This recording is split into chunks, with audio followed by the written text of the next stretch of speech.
화제 뉴스를 골라 과학 기자의 시선으로 분석하는 과학 본색 시간입니다. 네, 오늘은 이성규 기자와 함께합니다. 안녕하세요. 어서 오세요. 네, 오늘 어떤 이야기 나눠볼까요? 술 좋아하는 분들 많잖아요. 예. 네. 아무래도 우리나라 술이라고 하면은 뭐 소주나 막걸리가 떠오르죠. 네, 뭐 다른 나라 하면 뭐 중국은 뭐 고량주, 일본은 예. 사케 이렇게 생각나고 뭐 스코틀랜드 같은 경우는 스카치 위스키가 유명하고요. 프랑스는 아무래도 와인이 가장 유명하지 않나 싶은데요. 그럼 나라마다 이제 대표하는 술이 있다 보니까 네. 골라 마시는 재미도 쏠쏠할 것 같아요. 네. 근데 아무래도 애주가들이라고 한다면은 이전에는 맛보지 못했던 이런 새로운 술을 찾는 게 아마 또 식도락이지 않을까 그런 예. 생각이 드는데요.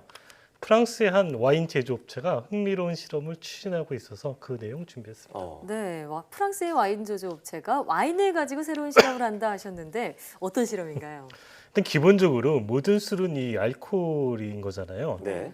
그래서 이 뭐라 그러죠? 이 쌀이나 밀에 포함된 당분을 발효시켜서 에탄올을 만들면 이게 이제 알코올이 되는 거죠. 네. 에탄올은 탄소가 2개인 이 알코올을 말하는 건데 이 와인의 경우에는 잘 익은 포도 속에 포함된 당분을 발효시켜서 이 알코올을 만드는 과정이죠. 네. 이렇게 알코올이 형성되고 나면은 보통 이제 와인을 숙성시켜서 맛과 향을 이렇게 서로 다른 와인을 만들게 되는데 이 맛과 향을 좀 새롭게 만들기 위해서 뭐 좀 흥미로운 실험을 추진하고 있다. 네. 이런 내용입니다. 뭐 저는 뭐 와인의 맛을 잘 모르지만 새로운 맛과 향이 어떤 와인일지 궁금한데요. 어떤 실험이었나요? 이 와인 제조업체가 이제 선택한 방법은 지구에서 와인을 숙성하는 게 아니라 우주 공간에서 와인을 한번 숙성시켜 보겠다. 우주 공간에서요? 뭐 이런 계획을 세운 거예요. 네. 지구 상공에는 이 국제 우주 정거장이라는 이게 거대한 대형 실험 장비가 떠 있죠. 네. 이 축구장 정도의 크기인데 미국과 뭐 유럽연합, 일본, 러시아 등 16개 국가가 참여해서 국제 협력으로 만든 인류가 만든 가장 큰 우주에 떠 있는 건축물이죠. 네. 이 우주 정거장의 용도는 우주 공간에서 다양한 실험을 진행하는 데 있거든요. 예. 뭐 예를 들면 우주 공간은 지구와 달리 우주 방사선에 그대로 노출되는 환경인데 이런 환경에 우주인이 있을 때 우주인의 몸에는 어떤 변화가 일어나는가 뭐 이런 것들을 실험하기 위해서 만든 공간이에요. 예. 이 프랑스 와인 업체가 이 우주 공간에다 우주 정거장에다가 와인을 보낸 거죠. 그렇군요. 그러니까 지구가 아닌 우주에서 숙성시킨 와인의 맛과 향이 궁금해서 우주 정거장, 국제 우주 정거장에 와인을 보냈다 이런 얘기군요. 지난 4일 와인 제조업체는 프랑스 보르도산 레드 와인 12병을 국제 우주 정거장에 배달을 했습니다. 네. 이 배달에는 미국 항공 우주 기업인 노스롭 그루만의 사이그너스 화물선이 활용됐는데요. 이 사이그너스 화물선은 이번이 12번째로 국제 우주 정거장에 이런 과학 장비나 그 우주인이 생활에 필요한 용품을 나르는 그런 화물 임무를 수행하게 됐습니다. 네. 이 와인 이외에도 뭐 다양한 과학적 실험 장비나 용품 등이 이 사이그너스 우주선에는 실렸죠. 예. 그럼 이 구체적으로 어떤 방식으로 실험이 이루어진 건가요? 일단 우주 정거장은 이 지구와는 몇 가지 다른 차별점이 있는데요. 네. 가장 큰 차이점은 이 우주는 무중력 공간이잖아요. 네. 네. 중력이 없는 제로지 상태라는 게 하나가 있고요.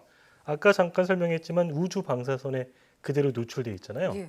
그래서 이 와인 12병을 이 우주 정거장에 보냈는데 무중력 상태에서 우주 방사선에 쪼였을 경우에 와인이 어떻게 숙성이 되느냐, 그에 따라서 맛과 향이 어떻게 변화가 일어날까 이런 걸 알아보고자 하는 거예요.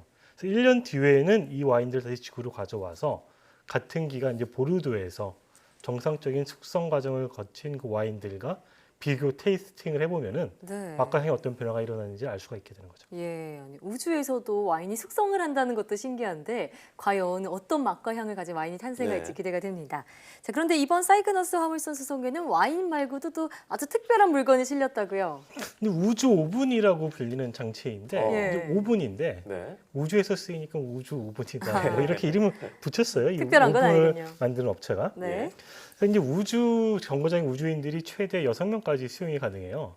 근데 이 사람들도 이렇게 먹어야 되잖아요. 이제 쿠키 같은 거를 먹을 때 좀 지구에서처럼 따뜻하게 데워 먹을 수 있도록 이제 그 오븐을 보낸 거예요. 예. 근데 이 우주 공간은 지구와 달리 무중력 상태이기 때문에 일반적인 오븐은 작동하지 않아요. 왜냐하면 이 오븐이 열을 가열하는 거잖아요. 네. 네. 근데 지구에서는 이 공기가 순환하는 대류 현상을 이용하지만 이 우주 공간에서는 대류가 없기 때문에 전도 현상을 이용해야 되거든요. 예. 그래서 그에 맞는 특수 오븐을 보냈거든요. 네. 그래서 관련 내용 인터뷰 보겠습니다. The reason why this won't work on Earth, earthbound ovens, at least most of them use convection, the circulation of air. As heat rises, circulates the air to circulate heat. Doesn't work like that in zero gravity. So the way this one works is that we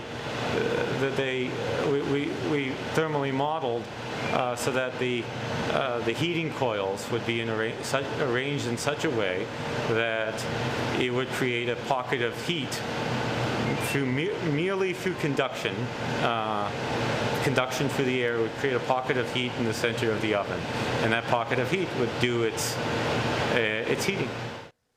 이 업체는 이제 우주 정거장에 머물고 있는 우주인들이나 네. 앞으로 우주여행에 나설 그 관광객들이 네. 우주에서 좀 더 편안하고 재밌게 생활할 수 있는데 좀 도움이 되면 좋겠다. 아, 뭐 이런 의도에서 이걸 보냈다고 해요. 네. 그러니까 우주에서 구운 쿠키 일부는 다시 지구로 가져와서 지구의 쿠키하고 어떤 맛에 좀 차이가 있는지 네. 뭐 그런 것도 알아볼 계획입니다.